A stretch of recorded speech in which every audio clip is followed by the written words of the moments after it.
사랑하는 우리 꼬청 새가족 여러분들, 주 안에서 평안하셨습니까? 저는 꼬청을 담당하고 있는 장상원 목사라고 합니다. 벌써 이렇게 공부한 지가 5주가 되어가고 있습니다. 좀 서로 가운데 좀 불편함이 분명히 있습니다. 서로 얼굴 보고 함께 같이 은혜를 나누고 또 같이 기도하고 그래야 공동체 의식도 좀 더 이렇게 고취가 되고 견고해질 수 있을 것 같은데, 얼굴을 잘 확인하지 못하고 이렇게 카메라를 보면서 인사를 나누고 있으니 분명 한계가 있고 답답함이 있는 것 같습니다.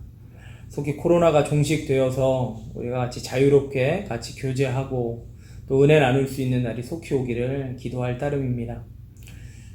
오늘은 새가족공과 5과 하나님의 인도하심에 대하여서 살펴보도록 하겠습니다.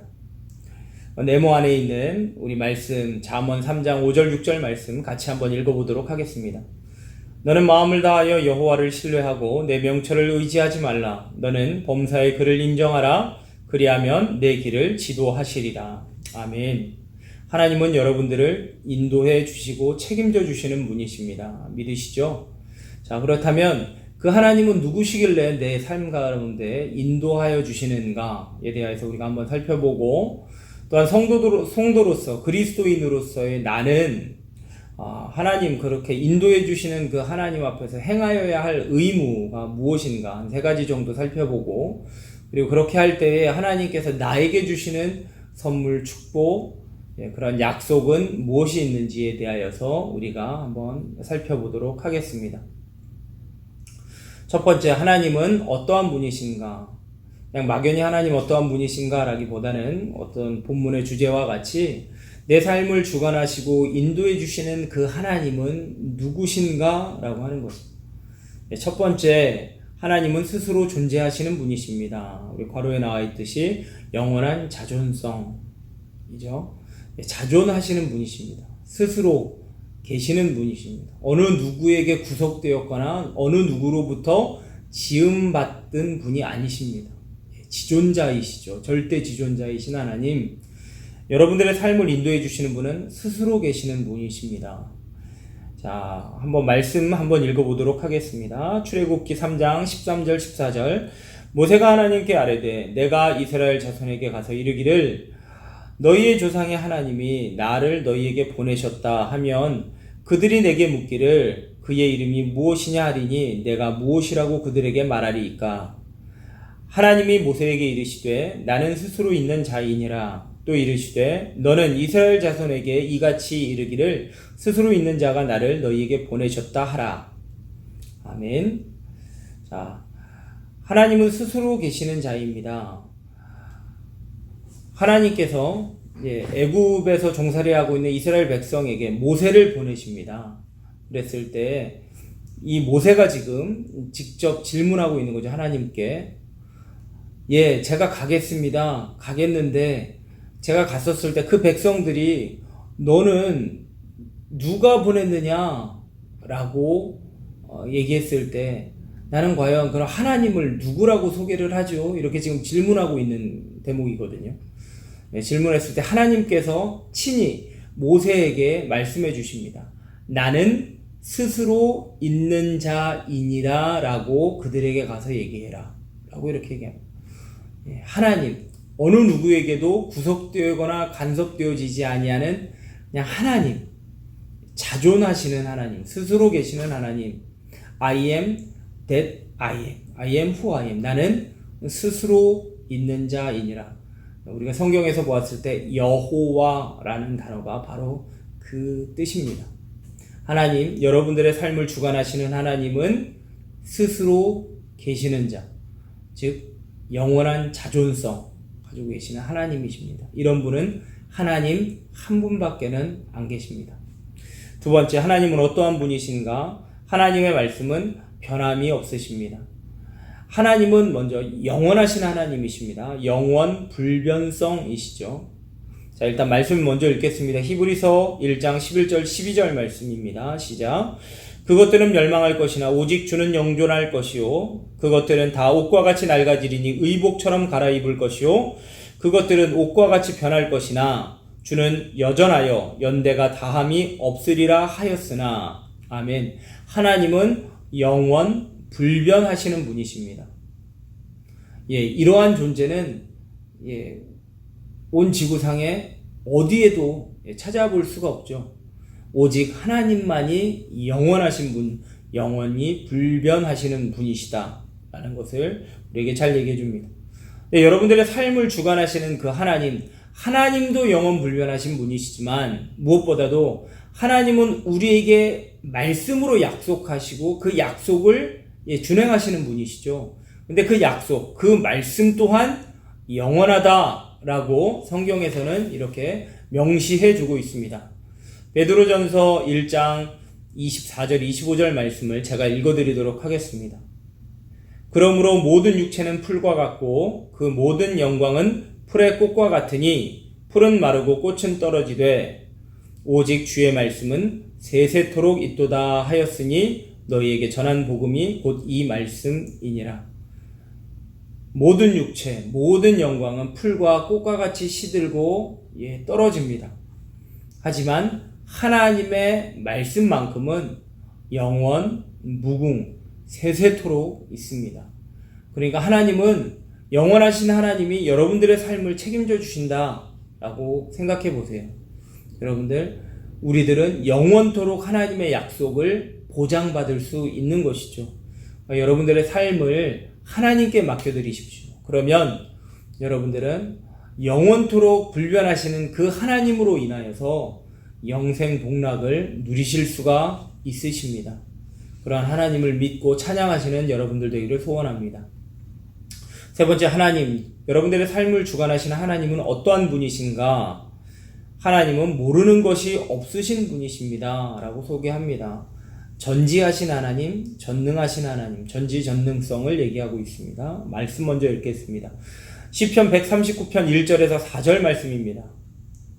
여호와여, 주께서 나를 살펴보셨으므로 나를 아시나이다. 주께서 내가 앉고 일어섬을 아시고 멀리서도 나의 생각을 밝히 아시오며 나의 모든 길과 내가 눕는 것을 살펴보셨으므로 나의 모든 행위를 익히 아시오니 여호와여, 나의 혀의 말을 알지 못하시는 것이 하나도 없으시니이다.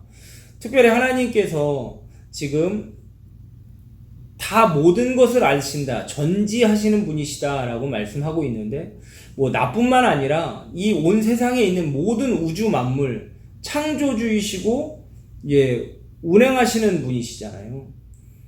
당연히 모르시는 것이 없습니다. 특별히 오늘 본문에 있는 이 시편 139편 1절에서 4절에 있는 말씀은 어느 것을 잘 아신다라고 얘기합니까? 나를 아시는 거죠. 나에 대하여서 너무 잘 알고 계세요. 왜? 나를 지으신 하나님. 나를 지으셨다라고 하는 것이 그냥 아무 생각 없이 뚝딱뚝딱 지었다는 얘기가 아니라 목적과 계획을 가지고 지으셨죠. 하나님의 뜻을 가지고. 그렇기 때문에 나의 나된 것을 나보다 하나님이 더 잘 알고 계시는 거예요.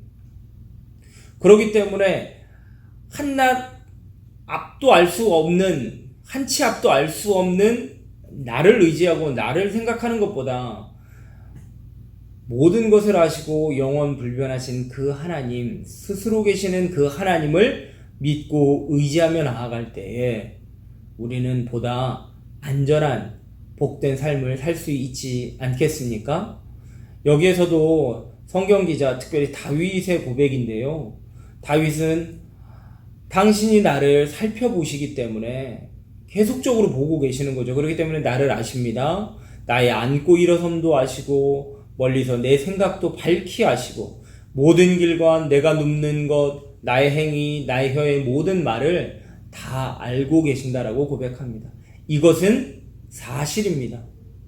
여러분, 나의 모든 것을 알고 계시는 하나님께 여러분들 맡기시며 여러분들 복을 누리시는 분들 되시기를 소망합니다. 네 번째, 마지막으로 여러분들의 삶을 주관하시는 하나님은 어떠한 분이신가? 하나님은 언제 어디서나 나를 지켜보시고 인도하시는 분이십니다. 무소부재성이라고 하는 거죠.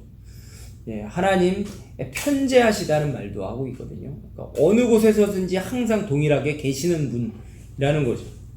하나님은 영이라고 예수님께서 요한복음 4장 24절에서 말씀하여 주셨으며 하나님은 영이시니 라고 얘기하셨죠. 하나님은 보이시지 않지만 우리와 같은 물리적 세계, 시간과 공간의 제한을 받는 존재가 아니라 하나님은 과거, 현재, 미래에도 동일하게 존재하고 계시고 모든 공간 가운데 동일하게 존재하시는 분이 하나님이십니다. 대단하시죠, 여러분? 예. 그러한 하나님이시기 때문에 내가 어느 곳에 있든지 하나님은 그곳에 계시고 그곳에서 나를 책임지시고 인도하실 수 있다라고 하는 거죠. 우리가 하나님의 눈 밖으로 나아갈 수 있다? 있을 수 없는 일이죠. 불가능한 일입니다. 자, 말씀 안 읽었죠? 말씀 읽겠습니다. 시편 139편 7절에서 10절 말씀. 내가 주의 영을 떠나 어디로 가며 주의 앞에서 어디로 피하리이까? 내가 하나님의 하늘에 올라갈지라도 거기 계시며 수월에 내 자리를 펼지라도 거기 계시나이다. 내가 새벽 날개를 치며 바다 끝에 가서 거주할지라도 거기서도 주의 손이 나를 인도하시며 주의 오른손이 나를 붙드시리이다. 아멘. 자기 아무리 부지런히 새벽 날개를 치며 저 바다 끝까지 도망한다 해도 주님은 여전히 거기에 계시고 거기서도 나를 책임지시고 인도하시는 분이시다. 얼마나 참 하나님을 신뢰하면 신뢰할수록 얼마나 안전할 수 있을까라는 것을 볼 수 있죠. 사람을 의지하지 말고 사람은 의지의 대상이 아니죠. 하나님만이 우리의 의지의 대상입니다. 여러분들의 삶을 책임지실 수 있는 분, 우리의 삶을 감히 맡겨드릴 수 있는 분, 그분은 그렇죠, 영원하신 분이시고 시 공간을 초월하시는 분이시고 모든 것을 나보다 더 잘 알고 계시고 온 세상 우주 만물 천지를 다 알고 계시는 분, 그걸 주관하시는 분, 스스로 계시는 분이시기 때문에 우리의 삶을 인도해 주실 때 아멘, 나는 알지 못하지만 주님을 신뢰하기에 나는 주께 내 모든 삶을 바치고 맡겨드릴 수 있습니다. 주님, 나를 인도해 주시옵소서. 이렇게 믿고 고백하고 기도할 수 있습니다. 자, 우리 크게 두 번째, 하나님, 특별히 여호와 스스로 계시는 분이라고 하는 이 이름과 매치되어서 복합적으로 나타나 있는 명칭들이 또 있습니다. 네 가지가 있죠. 네 가지만 한번 살펴보도록 하겠습니다. 첫 번째, 여호와 이레. 나는 스스로 있는 자 아니라 여호와라고 얘기했습니다. 거기에 이레라고 하는 단어가 하나가 더 붙습니다. 여호와께서 준비하신.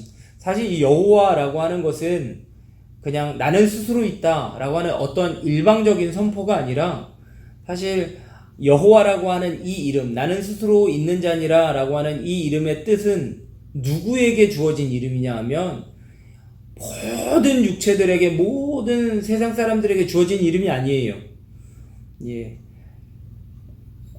이 말씀이 주어졌을 때, 여호와라고 하는 단어가 처음 주어졌을 때는 모세를 통하여 애굽에서 지금 고생하고 있는 이스라엘 백성들에게 주시는 하나님의 이름입니다. 다시 말하여서 하나님께서 택하신 자들, 하나님의 백성들에게 주어진 하나님의 이름이에요. 그러니까 내 이름을 다른 자들에게 주지 않겠다라고 주님께서 말씀해 주셨습니다. 우상에게도 주지 않겠다. 나는 내가 사랑하는 나의 백성에게만 이 이름을 주겠다라고 주님께서는 그렇게 뜻하신 바가 있습니다. 여호와라고 하면 그 대상이 이 지금 여호와로 시작하는 여호와 이레라고 하는 이 이름도 결국은 그 언약의 백성들, 이스라엘 백성들, 영적 이스라엘인 오늘을 살아가는 우리들에게도 동일하게 주어진 이름이죠. 약속입니다. 무슨 뜻인가? 여호와께서 준비하십니다 라고 하는 거죠. 우리는 알지 못하고 있지만 주님께서 친히 나를 위해서 뭔가를 준비해 놓으신 거예요. 선한 것을 얘기하겠죠. 악한 것이 아니라 여호와 이레, 선한 것을 얘기합니다. 자, 창세기 22장 13절 14절 말씀 같이 한번 읽어보도록 하겠습니다. 아브라함이 눈을 들어 살펴본즉 한 순양이 뒤에 있는데 뿔이 수풀에 걸려 있는지라. 아브라함이 가서 그 순양을 가져다가 아들을 대신하여 번제로 드렸더라. 아브라함이 그 땅 이름을 여호와 이레라 하였으므로 오늘까지 사람들이 이르기를 여호와의 산에서 준비되리라 하더라. 아멘. 아브라함이 아들, 100세에 얻은 아들 이삭을 바치는 것 여러분들 알고 계시죠? 번제로 드리려고 했습니다. 그의 목에 칼을 대려고 했습니다. 사랑하는 아들이죠. 누가 원하겠습니까? 근데 하나님께서 아들 이삭을 바치라 라고 명령하셨기 때문에 그는 눈물을 머금고 산으로 올라서 이삭을 바치려 했습니다. 그의 몸에 칼을 대려고 할 때 하나님께서 급하게 그를 불렀습니다. 아브라함아, 아브라함아, 그에게 손을 대지 말라 라고 말씀하시면서 내가 네 믿음을 보았다 하시면서 하나님께서 그 아들 대신, 받으려고 하셨던 그 아들 대신에 수풀에 걸려있는 그 순양을 하나님께서 준비하시는 것을 이렇게 우리가 이 말씀을 통해서 보게 되어지죠. 그러면서 하나님께서 친히 준비하셨다. 여호와의 산에서 준비되리라 라고 하는 이 말씀을 통하여서 하나님께서 선한 것으로 우리의 삶 가운데 예비해 놓고 계십니다 라고 하는 의미로서 여호와 이레, 여호와 이레. 여러분들 한번 기억해 두시죠. 여호와 이레. 여러분들의 삶에 하나님께서 친히 우리가 알지 못하는데 하나님께서 선한 것을 예비해 놓고 기다리고 계십니다. 얼마나 놀랍습니까? 여호와 이레, 선한 것으로 준비하시는 하나님을 기대하며 우리는 희망과 소망을 가지고 이 힘든 세상을 잘 살아갈 수 있겠죠. 두 번째, 여호와와 복합되어 있는 명칭 두 번째는 여호와 니시입니다. 니시, 나의 깃발, 영어로는 배너, 이렇게 얘기하고 있죠. 자, 한번 말씀 또 읽어보도록 하겠습니다. 출애굽기 17장 11절에서 15절 말씀, 조금 긴 말씀이지만 차분하게 한번 읽어보겠습니다. 모세가 손을 들면 이스라엘이 이기고 손을 내리면 아말렉이 이기더니 모세의 팔이 피곤함에 그들이 돌을 가져다가 모세의 아래에 놓아 그가 그 위에 앉게 하고 아론과 훌이 한 사람은 이쪽에서 한 사람은 저쪽에서 모세의 손을 붙들어 올렸더니 그 손이 해가 지도록 내려오지 아니한지라. 여호수아가 칼날로 아말렉과 그 백성을 쳐서 무찌르니라. 여호와께서 모세에게 이르시되 이것을 책에 기록하여 기념하게 하고 여호수아의 귀에 외워 들리라. 내가 아말렉을 없이하여 천하에서 기억도 못하게 하리라. 모세가 제단을 쌓고 그 이름을 여호와 니시라 하고. 아멘. 이스라엘을 이제 출애굽하고 이제 홍해를 건너고 광야길을 행합니다. 그랬을 때 이스라엘 백성을 정말 못살게 굴었었던 백성들이 있었어요. 그들이 아말렉이었었어요. 꼭 아말렉은 이렇게 뒤를 치는 거죠. 뒤를 쳐서 그들의 어떠한 그 소중한 재산들을 빼앗아갔습니다. 그랬는데 이번에 하나님께서 아주 백성들을 지켜주시겠노라 생각하시면서 큰 기적을 행하십니다. 모세의 종이었었던 여호수아가 선봉장으로 나아가서 싸웁니다. 그리고 모세는 하나님께 기도하기 위하여 높은 곳에 오릅니다. 높은 곳에 올랐을 때 아론과 훌을 데리고 올라가죠. 그랬는데 그가 이렇게 기도를 할 때 손을 들고서 하나님 앞에 기도했었을 때 손을 들고 기도할 때는 이스라엘이 승리를 하는데 피곤해서 팔이 내려오니까 이스라엘이 지는 거예요. 아말렉한테. 안 되겠다 싶어가지고 이 두 사람이 아론과 훌이 바위를 가져다가 앉히고 아예 본격적으로 이 모세의 팔이 내려오지 못하도록 양쪽에서 붙드는 거예요. 한 사람은 오른손, 한 사람은 왼팔 해서 내려오지 못하도록, 해가 지도록 모세의 손이 내려오지 못하도록 그들이 지켰더니 어떻게 됐습니까? 이스라엘 여호수아가 이끄는 이스라엘 백성이 승리한 거죠. 완전하게 승리한 겁니다. 누가 승리케 해주셨습니까? 아브라함이 왜 이러죠? 여호수아가 잘 싸워서? 아닙니다. 싸운 기술로 따지면 아말렉이 더 잘 싸우죠. 그런데 하나님께서 도와주시니까 하나님께서 이 아말렉을 역사 속에서 천하에서 기억도 못하게 지우시기 위해서 하나님 그렇게 도와주신 거죠. 하나님 정말 놀라우신 분이십니다. 그랬을 때 이 모세가 그 승리를 기념하여서 제단을 쌓습니다. 제단을 쌓고 그 이름을 여호와 니시라고 합니다. 승리케 하시는 하나님, 승리케 하시는 하나님을 얘기합니다. 이기게 하시는 하나님. 여러분들, 하나님이 여러분들과 함께 하십니다. 전지전능하시고, 그리고 무소부재하시고, 또 그리고 영원하시고, 불변하시고, 또 스스로 계시는, 자존하시는 그 하나님이 여러분들과 함께 하십니다. 여러분들은 승리할 수밖에 없죠. 지존자께서 나와 함께하고 계시는데 뭐가 두렵겠습니까? 늘 승리하시는 분 되시기를 바랍니다. 세 번째, 여호와 복합 명칭 여호와 샬롬입니다. 여호와는 평강입니다. 우리 말씀 한번 보도록 할게요. 사사기서 6장 22절 24절. 기드온이 그가 여호와의 사자인 줄을 알고 이르되 슬프도소이다. 주 여호와여, 내가 여호와의 사자를 대면하여 보았나이다 하니 여호와께서 그에게 이르시되 너는 안심하라, 두려워하지 말라, 죽지 아니하리라 하시니라. 기드온이 여호와를 위하여 거기서 제단을 쌓고 그곳을 여호와 샬롬이라 하였더라. 그것이 오늘까지 아비에셀 사람에게 속한 오브라에 있더라. 기드온이라는 사사가 있었습니다. 이스라엘 백성들이 우상을 숭배하고 그러므로 말미암아 그 죄가 가득 차 있었을 때 하나님은 항상 이방 백성들을 통하여서 이스라엘로 하여금 정신 차리게 하셨죠. 매질을 하십니다. 이번에는 미디안 사람들을 통해서 이스라엘 백성들을 정신 차리게 하여 주셨습니다. 그랬을 때 한 농부의 아들 기드온을 하나님께서 세우시죠. 기드온 처음 소개되는 첫 장면은 참 어떻게 보면 겁쟁이의 모습이었습니다. 미디안 사람들이 이스라엘 백성들의 곡식들을, 그 식량을 약탈해 갔어요. 그러니까 기드온도 미디안 사람들이 두려워가지고 밤에 자기 식구들 먹을 만한 밀을 이렇게 가지고 나와서 보통 이렇게 타작은 타작 마당에서 해가지고 알곡을 빻아서, 그래서 그 알곡을 추스려서 이제 가지고 가서 밥을 지어 먹든지 하겠죠. 빵을 만들든지. 그랬는데 이게 대낮에는 못 하겠으니까 야밤에 이렇게 살짝 나와가지고, 그것도 포도즙 짜는 틀이라고 얘기되어 있습니다. 조그마한 틀인 것 같아요. 그 틀에다가 이렇게 곡식을 빻아서 이렇게 타작을 하고 있었습니다. 그래서 이제 뭔가 가져가려고 하는데 뒤에서 갑자기 기드온아 이렇게 부르는 거죠.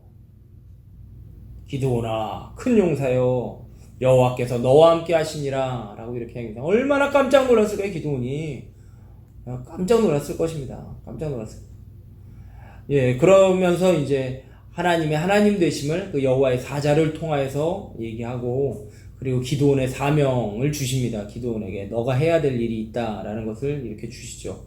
주고, 그리고 믿음이 연약한 기드온이 하나님께 이렇게 당신이 하나님이시면 이러한 것을 보여주십시오 라고 하면서 여러 가지 증거를 구합니다. 그랬을 때 하나님의 하나님 되심을 이렇게 나타내 보여주셨어요.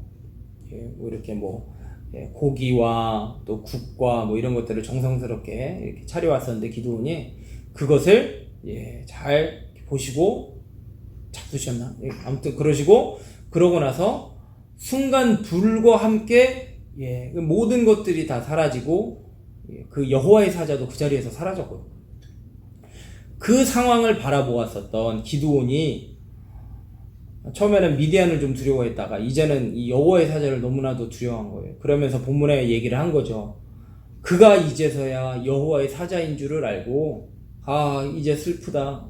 이제 나는 죽었구나. 왜? 내 두 눈으로 하나님을 보았기 때문에. 옛날에 구약 사람들은 하나님을 직접 눈으로 보면 죽는다라고 이렇게 생각을 했었어요. 그래서 나는 이제 죽는다라고 했을 때 그때 하나님께서 음성으로 기드온에게 위로해 주신 말씀이 바로 이 말씀입니다. 너는 안심하라, 두려워하지 말라, 죽지 아니하리라 라고 말씀하셨어요. 위로해 주셨죠. 안심하라, 이게 바로 평안하라, 우리가 잘 아는 샬롬이라는 말입니다. 너는 평안하라. 하나님께서 우리에게 주시는 것은 평안입니다. 평안. 우리에게 두려움을 주시려고 하시는 것도 아니고 우리를 꼭 야단치시려고만 하시는 것은 아니십니다. 하나님은 먼저 우리에게 주시려고 하시는 것은 평안입니다. 여호와 샬롬, 하나님이 늘 함께 하심으로 말미암아 얻게 되어지는 평안, 그게 이 평안의 진정한 의미입니다. 그냥 막연한 세상에서 얘기하는 편안함, 평안함, 이걸 얘기하고 있는 게 아니에요. 평안은 반드시 하나님과 함께 하고 있을 때에 우리 가운데 영혼의 안식을 누릴 수 있는 그 평안을 얘기하고 있습니다. 네 번째, 제가 설명이 좀 길죠. 워낙에 드릴 말씀은 참 많은데 주어진 시간이 이게 제한이 되어 있다 보니까 제 말이 좀 빠르고 좀 실수가 있는 것 같습니다. 여러분 양해해 주시기 바랍니다. 네 번째, 여호와 라파입니다. 라파는 치료하신다라는 의미입니다. 여호와께서 치료하신다 거죠. 일단 말씀 보겠습니다. 출애굽기 15장 26절 말씀입니다. 이르시되 너희가 너희 하나님 나 여호와의 말을 들어 순종하고 내가 보기에 의를 행하며 내 계명을 귀에 기울이며 내 모든 규례를 지키면 내가 애굽 사람에게 내린 모든 질병 중 하나도 너희에게 내리지 아니하리니 나는 너희를 치료하는 여호와이니라. 아멘. 치료하시는 하나님이세요. 그러니까 다시 말해서 우리 하나님, 여러분들의 삶을 주관하시는 하나님은 여러분들을 회복시키시는 하나님이십니다.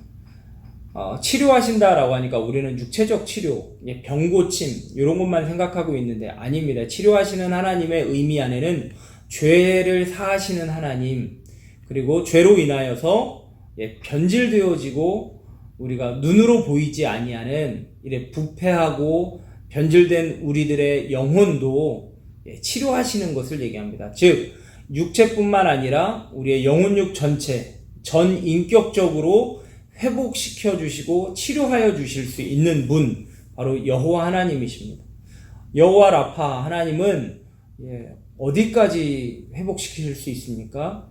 잘 아시다시피 죽은 자도 살리시는 하나님이시죠. 이미 썩어서 부패하였었던 나사로도 나사로야 나오너라 하니까 붕대를 풀면서 무덤에서 걸어 나오지 않았습니까? 하나님이 그런 하나님이시고, 그리고 에스겔서 37장에 보면 마른 뼈를 군대로 일으키시는 하나님, 아시죠 여러분들? 그렇게 하나님은 완전히 절망 가운데, 완전한 죽음 가운데 있는 생명체라 할지라도 그분은 다시금 살리시는 그런 하나님이십니다. 무엇보다도 하나님 무에서 유를 만들어내신 하나님이셨죠. 그렇기 때문에 그런 완전하신 하나님께서 여러분들을 치료하신다고 생각해 보십시오. 그러니까 아무리 지치고 낭망되고 고장났다 할지라도 완전히 고치시는 하나님이 나의 뒤에 계시기 때문에 우리는 어떠한 일도 마다않고 해낼 수 있는 것입니다. 우리 하나님은 지치시지 아니하시는 하나님, 졸지도 쉬지도 않고 나를 돌보시는 하나님이시라는 걸 믿고 승리하시는 여러분들 되기를 소원합니다. 그 다음 세 번째 보도록 할게요. 하나님을 신뢰해야 된다. 이제 믿음의 대상으로서의 하나님을 얘기하고 있는데, 지금 여기서 얘기하고 있는 거는 우리 인도하여 주신 하나님의 인도하심, 인도하여 주시는 하나님을 어떻게 신뢰할 수 있을까? 라고 하는 건데요. 자, 1번. 하나님께서 인도하여 주심을 어떻게 믿을 수 있습니까? 자, 시편 32편 8절 말씀입니다. 내가 내 갈 길을 가르쳐 보이고 너를 주목하여 훈계하리로다.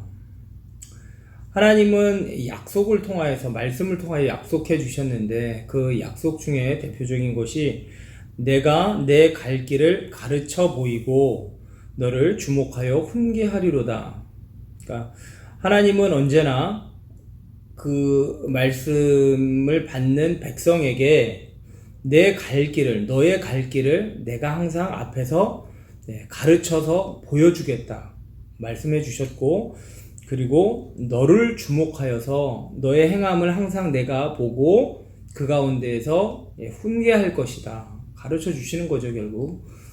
하나님 그렇게 약속하여 주셨기 때문에 우리는 나의 삶을 인도하시는 하나님으로 믿고 따를 수 있는 것입니다. 근데 무엇보다도 우리 하나님을 성경 기자들은 신실하신 하나님이시다라고 이렇게 말씀해 주셨습니다. 특별히 신명기 7장 9절 말씀을 제가 읽어드릴게요. 잘 들어보십시오. 그런즉 너는 알라 오직 내 하나님 여호와는 하나님이시요 신실하신 하나님이시라. 그를 사랑하고 그의 계명을 지키는 자에게는 천대까지 그의 약속을 이행하시며 인애를 베푸시되.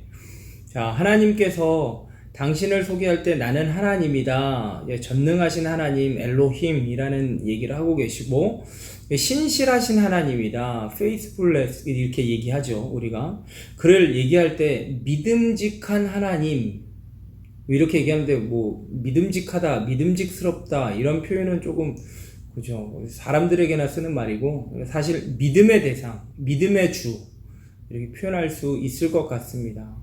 온전히 신뢰할 수밖에 없는 존재이시죠. 우리 하나님은, 그 하나님은 온전히 신뢰할 수 있는 하나님이신데, 그 하나님은 민수기 23장 19절에도 이렇게 되어 있습니다. 하나님은 사람이 아니시니 거짓말을 하지 않으시고 인생이 아니시니 후회가 없으시도다. 어찌 그 말씀하신 바를 행하지 않으시며 하신 말씀을 실행하지 않으시랴.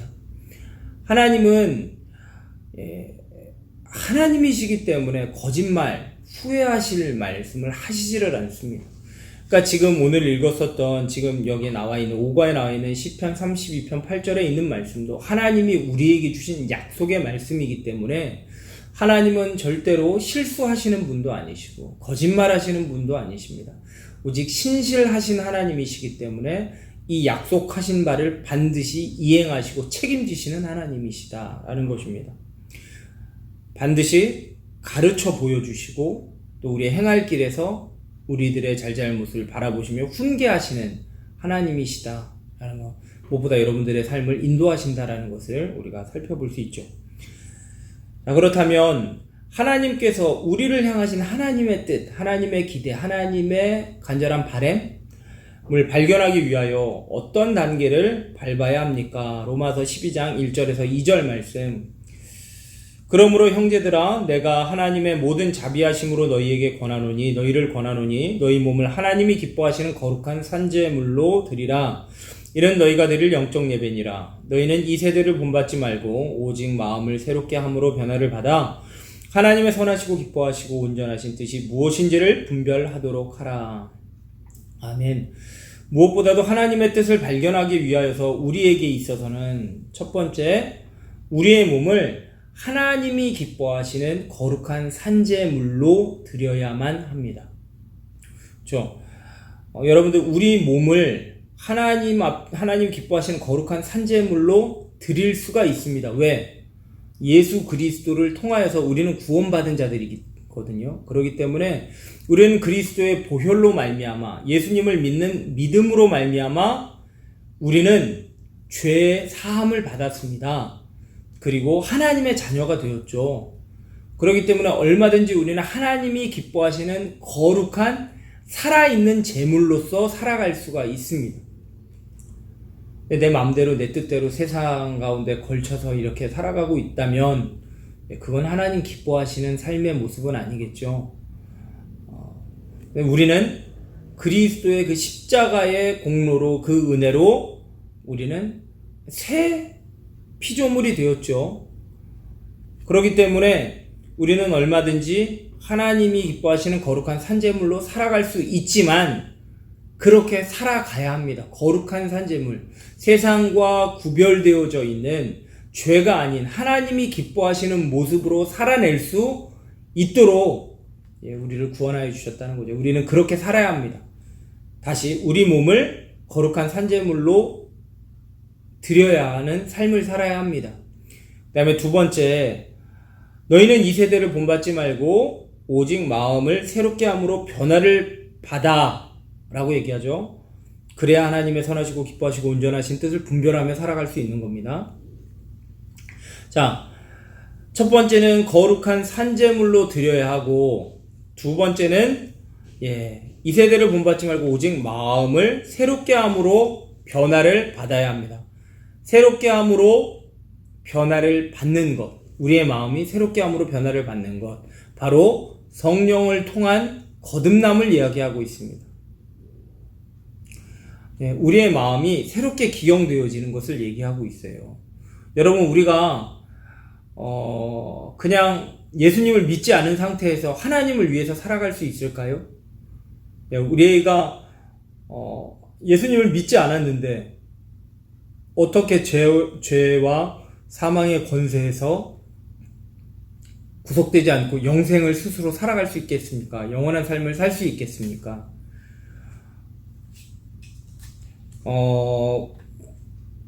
오직 마음을 새롭게 함으로 변화를 받아, 한마디로 거듭남을 얘기합니다. 거듭난다.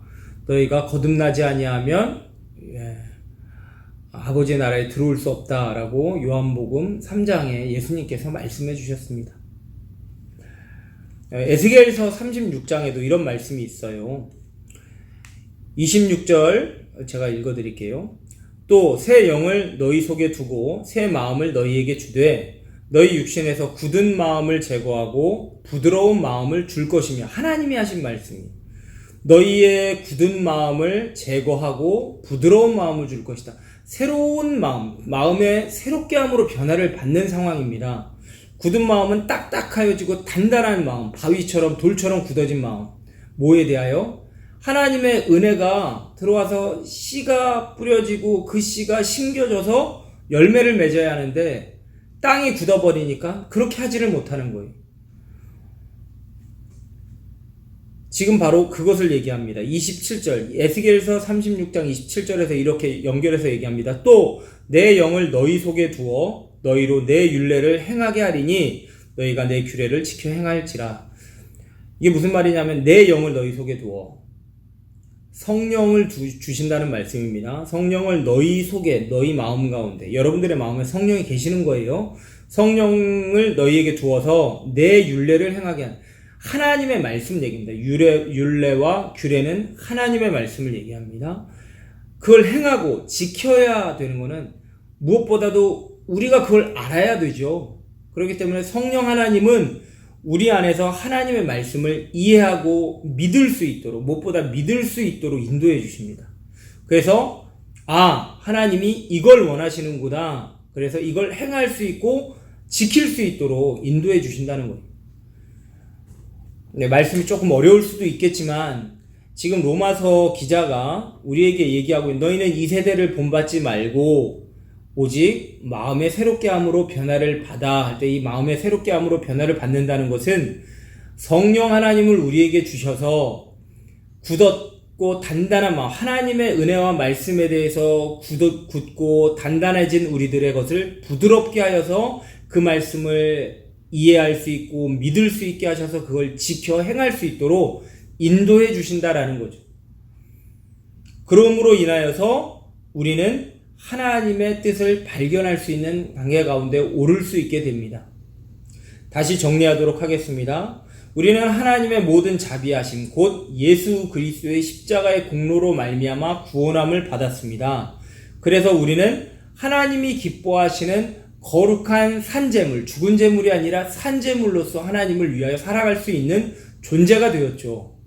하지만 우리가 행하여야 될 의무는 이 세대를 절대로 본받아서는 안 되고, 이 세상, 하나님 없는 이 세상을 본받아서는 안 되고, 우리는 마음의 새롭게 함으로 변화를 받아 성령이 우리 가운데 안에 계심으로 말미암아 단단한 마음이 부드러운 마음이 되어서 하나님의 말씀을 듣고 이해하고 믿게 되어서 결국 그 말씀을 지켜 행하는, 하나님의 기뻐하시고 선하시고 기뻐하시고 온전하신 뜻을 분별할 수 있도록 하나님 그렇게 역사해 주신다라고 하는 것을 우리들에게 잘 얘기해 주고 있습니다.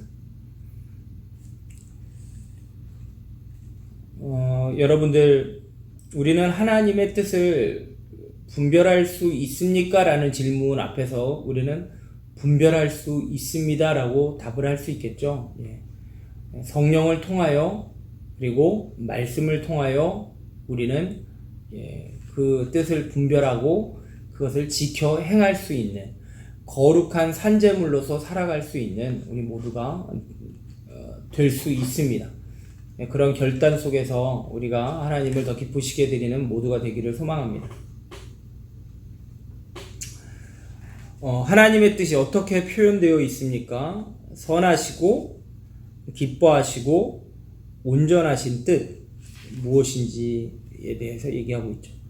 자, 하나님은 특별한 축복을 누구에게 약속해 주셨습니까? 예레미야서 17장 7절 말씀 같이 읽도록 하겠습니다. 시작. 그러나 무릇 여호와를 의지하며 여호와를 의뢰하는 그 사람은 복을 받을 것이라. 아멘.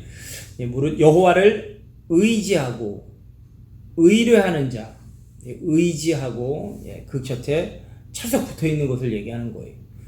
의뢰하는 자, 의뢰하다라고 하는 것은 하나님께 맡겨드리는 거죠. 맡겨드리는 것, 모든 것을 맡겨드리는 자는 복을 받을 것이다. 여기에서의 복이라고 하는 것은 인간의 궁극적인 행복을 얘기하고 있습니다.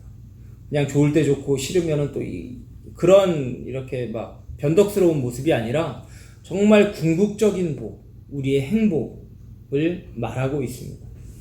그러한 자가 바로 누구냐? 여호와를 의지하고 의뢰하는 자다라고 이렇게 설명하고 있죠. 자, 인간의 지혜와 명철에 대하여서 한번 살펴보겠습니다. 4번, 1번입니다. 하나님은 어떠한 경고를 하십니까? 예레미야 17장 5절 말씀. 여호와께서 이와 같이 말씀하시니라. 무릇 사람을 믿으며 육신으로 그의 힘을 삼고 마음이 여호와에게서 떠난 그 사람은 저주를 받을 것이다. 무엇보다도 저주를 받는다. 사람을 믿고 육신을 그의 힘으로 삼고 마음이 여호와에게서 떠난 자. 하나님을 믿고 의지하고 의뢰하는 자가 복 있는 사람이고 여호와에게서 떠난 자가 저주받는 자다라고 하는 거겠죠. 인간은 왜 인간의 명철로 하나님을 제한해서는 안 됩니까? 이사야서 55장 8절에서 9절 시작. 이는 내 생각이 너희의 생각과 다르며 내 길은 너희의 길과 다름이니라. 여호와의 말씀이니라. 이는 하늘이 땅보다 높음같이 내 길은 너희의 길보다 높으며 내 생각은 너희의 생각보다 높음이니라. 아멘. 자, 인간의 명철로서 하나님을 제한해서는 안 됩니다. 우리는 항상 이렇게 아는 척 많이 하죠. 아는 척 많이 하고, 다른 사람의 간섭 많이 하려고 하고, 하나님이 계심에도 불구하고, 우리가 좀 어리석은 행동을 할 때가 참 많은 것 같습니다. 근데 절대로 우리 하나님은 비교의 대상이 될 수가 없죠. 초월하시는 분이십니다. 존재 자체가 창조주이시고, 절대 주권자이시잖아요. 근데 한낱 우리는 피조물에 불과한데 우리가 어떻게 하나님의 것을 가늠하고 비교하고 그것을 평할 수가 있겠습니까? 하나님 여기서 이게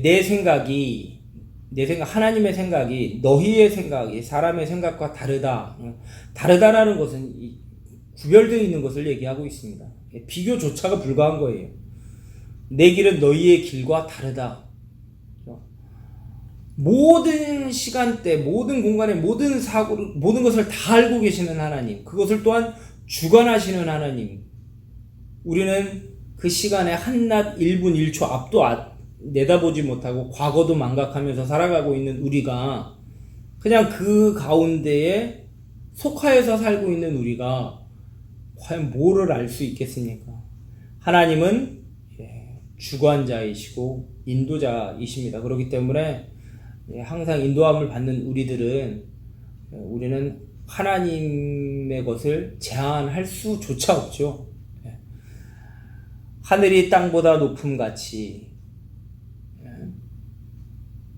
내 길은 너희의 길보다 높으며 내 생각은 너희의 생각보다 높음이라. 땅은 땅이고 하늘은 하늘이죠. 완전히 구별되어져 있습니다. 형질이 다르죠. 그것과 같이 하나님이 판단하시는 판단, 생각, 길, 이건 완전히 차원이 다르다라고 하는 거죠. 근데 하나님을 믿고 의지하고 의뢰하는 자는 하나님의 인도하심을 받기 때문에 하나님께 구속되어진 그러한 귀한 삶을 살아낼 수 있는 것입니다. 자, 예수님께서 결정 내리시는 원리가 무엇이었습니까? 우리의 본이 되어주시는 예수님은 이 세상에서 살아가셨을 때 어떠한 삶을 살아가셨을까 했을 때 요한복음 6장 38절에 보니까 내가 하늘에서 내려온 것은 내 뜻을 행하려 함이 아니오 나를 보내신 이의 뜻을 행하려 함이니라. 아멘.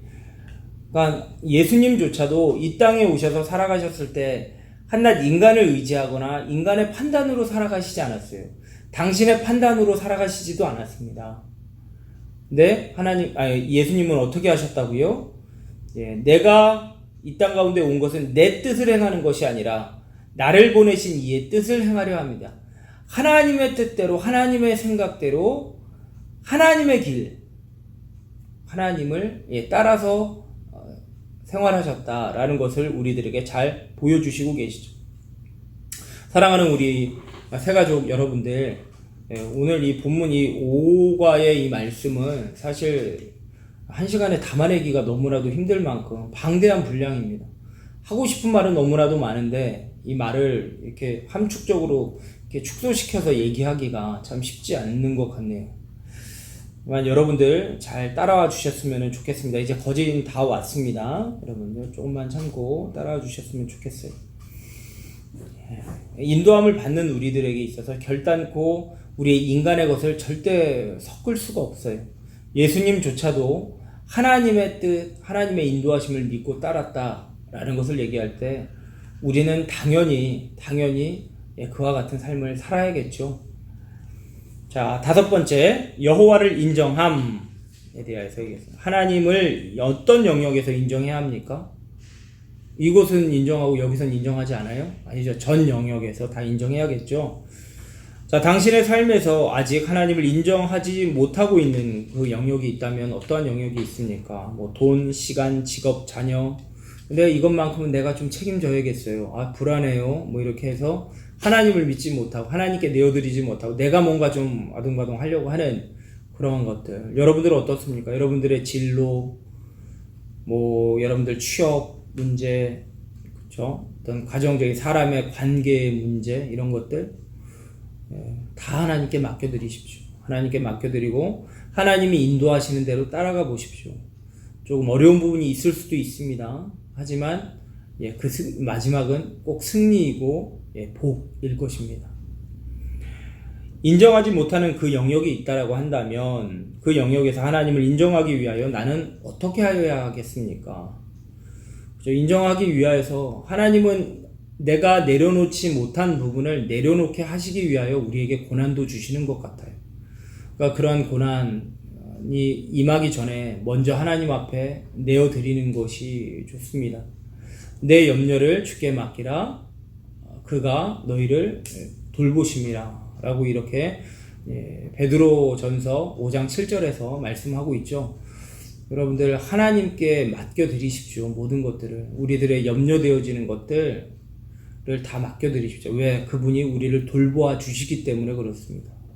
맡겨드리면 하나님께서 해결해 주시고 여러분들을 선한 길로 인도해 주실 것입니다. 6번째, 우리의 길을 인도하심입니다. 하나님께서는 그의 뜻을 분별할 수 있도록 주신 방법은 무엇입니까?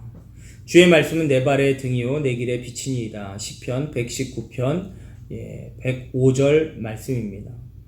주님은 내 발의 등이요 내 길의 빛이니이다. 뭐가요? 주님의 말씀이 내 발의 등이요. 작은 걸음이죠. 그 다음에 내 길의 빛이니이다. 이거는 좀 더 좀 넓은 그림이라고 얘기할 수 있겠습니다. 좁게 보아도 나무를 보아도 숲을 보아도 다 하나님의 말씀이 우리를 인도해 주신다, 책임져 준다라고 하는 것을 얘기합니다. 그리고 고린도전서 2장 12절 말씀, 우리가 세상의 영을 받지 아니하고 오직 하나님으로부터 온 영을 받았으니 이는 우리로 하여금 하나님께서 우리에게 은혜로 주신 것들을 알게 하려 하심이라. 아멘. 자, 앞에서 시편 기자는 주의 말씀을 가지고 우리가 하나님의 뜻을 분별할 수 있다라고 얘기했고, 두 번째는 우리가 하나님으로부터 온 영을 받았다. 성령 하나님을 받았다. 라고 이렇게 얘기하고 있죠. 성령을 통하여 우리는 분별하고 우리는 하나님을 따를 수 있다. 라고 이렇게 얘기하고 있습니다. 말씀과 주의 영입니다. 성령. 2번, 인간의 생각으로 이해할 수 없는 상황에 대하여 우리는 어떻게 해야 합니까? 우리 야고보서 1장 5절에서 8절 말씀 한번 보도록 할게요. 너희 중에 누구든지 지혜가 부족하거든 모든 사람에게 후히 주시고 꾸짖지 아니하시나 하나님께 구하라. 그리하면 주시리라. 오직 믿음으로 구하고 조금 더 의심하지 말라. 의심하는 자는 마치 바람에 밀려 요동치는 바닷물결 같으니 이런 사람은 무엇이든지 주께 얻기를 생각하지 말라. 두 마음을 품어 모든 일에 정함이 없는 자로다. 우리가 살아갈 때 모든 상황이 우리 가운데 이해될 수도 있겠지만 이해되지 않는 상황들도 너무나도 많고 놓치는 것도 많고 그렇습니다.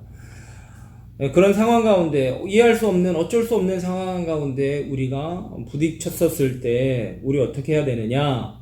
자, 하나님께 구하라 라고 이렇게 되어 있습니다. 구하는 것, 간구하는 것을 얘기합니다. 하나님 앞에 기도하는 것. 하나님, 제가 이러한 어려움을 당하고 있습니다. 하나님 응답해 주세요. 근데 지금 야고보서 기자가 하나님을 뭐라고 표현하고 있습니까? 모든 사람에게 후히 주시고 꾸짖지 아니하시는 하나님.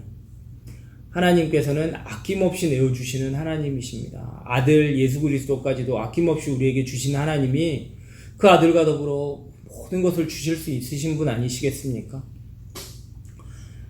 그리고 단 우리가 구하되 의심하지 말고, 의심한다라는 건 하나님께서 내가 기도했으니 하나님께서 선한 것으로 인도해 주시리라는 믿음을 갖는 것이 더 중요하다라고 하는 거죠.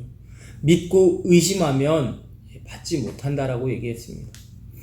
여러분 꼭 살다가 어려운 일을 당할 수 있습니다. 충분히 당할 수 있습니다. 그럴 때마다 꾸짖지 아니하시고 후히 주시는 하나님께 간구하십시오. 그리고 특별히 이 상황을 잘 선하게 극복할 수 있도록 지혜를 주십시오 라고 기도하면 받은 줄로 믿으면 분명히 하나님께서 응답해 주시고 선한 길로 인도해 주시리라 믿습니다.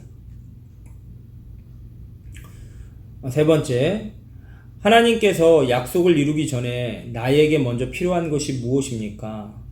약속이 이루어지기 전까지 우리가 행하여야 될 것.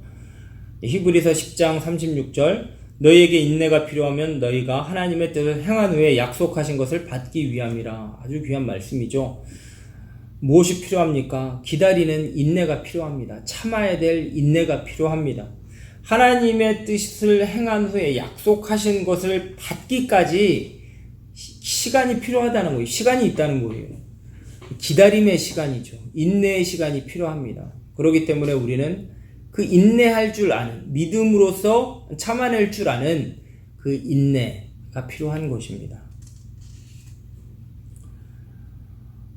자, 여러분들 이과를 마치면서 현재 나의 삶의 현장에서 하나님의 인도하심을 기다리고 있는 부분들, 어쩔 수 없는 상황, 어려운 상황 가운데서 아무것도 행할 수 없는 상황, 그래서 꾸짖지 않으시고 후히 주시는 하나님의 때를 기다리며 나가는 그런 상황에 있는 것들을 한번 기록해 보십시오. 그것에 대하여 나는 하나님을 의뢰하면서 어떻게 기다리고 있습니까? 오직 하나님의 뜻을 분별하는 것은 말씀과 그리고 성령의 인도하심이라고 얘기했죠. 기다리되 하나님의 말씀 안에서 그리고 성령의 인도하심을 받기 위하여서 계속적으로 우리가 정결한 삶을 유지하고 또 하나님 앞에 나는 연약합니다. 나를 인도하소서 간구하는 우리들의 모습이 필요할 것 같습니다. 시간이 좀 많이 지났습니다. 사실 하나님에 대한 것, 우리 자신도 잘 알지 못하는데 하나님을 어떻게 알겠습니까마는 성경에서는 친절하게 우리들에게 이렇게 많은 정보를 주고 있죠. 하나님은 어떠한 분이십니까? 또한 성도로서 우리는 하나님의 인도하심을 받는 우리가 어떠한 일을 행하여야 합니까? 또 그리고 우리는 어떠한 약속을 받은 자들입니까? 라고 하는 것들, 이런 것들을 우리가 지금 이 오가를 통하여서 살펴보았는데 여러분들이 한번 이 말씀을 통해서 한번 더 점검해 보시고, 그리고 또 동영상이 여러분들 한번 이게 계속 반복해서 또 들어보시면 또 몰랐었던 부분, 또 처음 들었었을 때, 두 번째 들었을 때 또 깨닫게 되는 부분이 있으니까 또 살펴보시고, 혹여나 또 이해가 안 되는 부분들이 있다면 저나 황 목사님께 오셔서 질문해 주시면 힘 닿는 대로 도와드리도록 하겠습니다. 그럼 다시 뵐 때까지 평안하시고요. 또 우리 주일날에 꼭 뵙고 인사 나누도록 하겠습니다. 주 안에서 평안하십시오. 감사합니다.